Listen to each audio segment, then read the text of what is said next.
Hello, and thanks for joining me. Here's what happened this week in Anti-Atheism. The Atheist at Burger King. Apparently, just from looking at his written work, this guy was eating at a Burger King, and a dude sat down across from him, claimed to be a retired professor from a secular college out west, which is an oddly specific detail, and went off against the Bible for no particular reason. And the Christian said, "Jesus is Lord, and I'll pray for you." And the other guy said, "No!" and ran out screaming. So the fact that a total stranger sits next to you at Burger King isn't a clue that you're dealing with a crazy dude here? But you know what's funny? You have a story about an atheist in Burger King. I actually have a story about a Christian in Subway. This was some years ago. I know he was a Christian because he drove up behind me with a bumper sticker that said Jesus is Lord, as well as a bumper sticker for our local Republican candidate for office. Anyway, he came in behind me and he said to the clerk, "I'll have an Italian sub on white bread." The clerk said, 6-inch or foot long? The guy said, "American cheese." The clerk said, 6-inch or foot long? The guy said, "Toasted." The clerk said, 6-inch or foot long? The guy said, "No veggies." The clerk said, 6-inch or foot long? There was a pause, then the guy said, "You gonna make my sub or not?" And that's when I left the shop.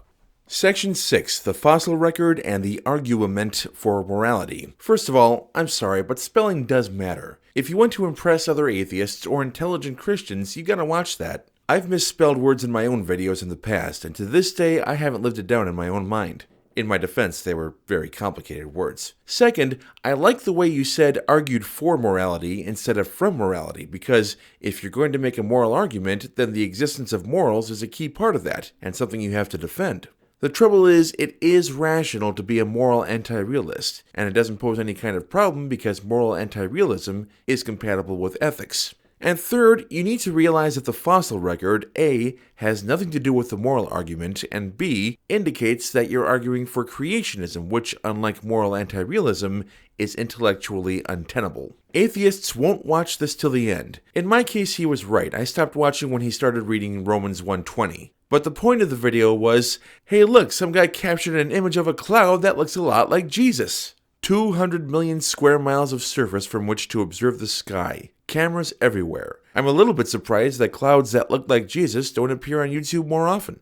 Faith of atheists in divine council worldview. Yeah, it's another atheists have faith screed, but this time it's not, well, when an atheist sits in a chair, he has faith that it won't break. No, this guy views faith in terms of loyalty. He sees the world as a vast spiritual battleground where, if you're not with me, then you are my enemy. Only a Sith deals in absolutes. So our faith is in either ourselves, because we want to become gods or something, or in Satan. But a cursory look at both his channel and YouTube in general failed to turn up any instance of atheists posting a video saying, "Christians won't watch this until the end because look, it's a cloud that looks exactly like Satan. How can you not be a Satanist?" So maybe this guy's on the wrong track? Atheists cause a catch-22 when they say I am angry. It's Graham Jaycock again, and this is a response to me personally. This guy is one of what I like to call my Carrie Fishers. You know, Carrie Fisher? I don't mean Carrie Fisher from Star Wars, I mean Carrie Fisher from the Blues Brothers. If you haven't seen that film, Carrie Fisher plays a person who has nothing to do with the plot, but who shows up time and time again throughout the film and tries to kill Jake and Elwood. And I mean in big ways. Rocket launchers, flamethrowers, assault rifles, remote control bombs. She's just obsessed with them.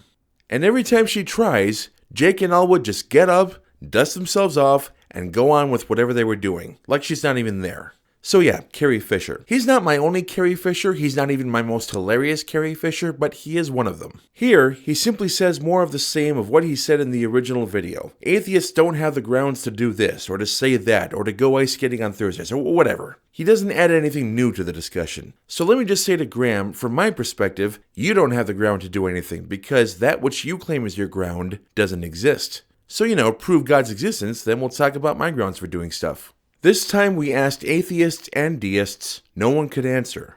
By which they mean no one could answer to their satisfaction. Imagine my surprise. And what is it they're asking? How can you be happy, or how can you value anything if you think everything will end? What a sad question. Imagine being so insecure about the things and the people you love that you can't value them unless you're sure they and you will literally never stop existing. That's a sort of metaphysical terror I'm glad I'm doing without. But here's my counter question. Do you believe you exist in an actually infinite chain of events? That is, do you think you're going to heaven? If so, you've lost most of your support for the Kalam argument, which relies largely on the philosophical impossibility of actual infinities. If not, you are forced to believe that your future and the future of everything you love will end one day, and can therefore not say you are happy and value them. That's the dilemma you walk into when you try to be clever. This man went to hell for 23 minutes. Yeah, you can write your own punchline. Red pen logic, atheist tries refuting first commandment, God is insecure.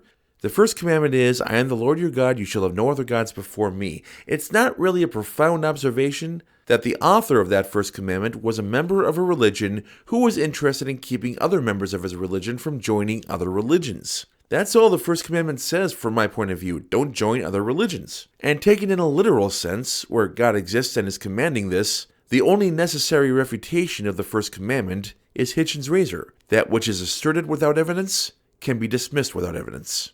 We'll do one more. If there is no God, all things are permissible. On the contrary, if there is no God, then what counts is how we treat our fellow humans, because they're all that matters. But if there is a God, then all that counts is whether God forgives us and saves us. So all things are permissible if there is a God, because Christians can be as evil and as immoral as they want on earth, then ask for God's forgiveness, repent, and be saved. And that's exactly how a great many Christians act. They do all the evil they want, knowing that they can always repent later. It's the ultimate excuse for bad behavior. And yes, there are many good Christians because many Christians are good people, just like many Christians are bad people. That's the point. I'm not saying an atheist society would be a perfect society, but at least we wouldn't have the hypocrisy of bad people professing that God is on their side. I think that alone makes it worth it. And that's what happened this week in Anti-Atheism. If you enjoyed this video and want to help my channel grow, please hit the like, share, and subscribe buttons. And if you want to share anything interesting, funny, or tragic that happened this week, leave a comment below. Thanks as always for watching. We'll see you in the next video. I'm David John Wellman, and the rest is up to you.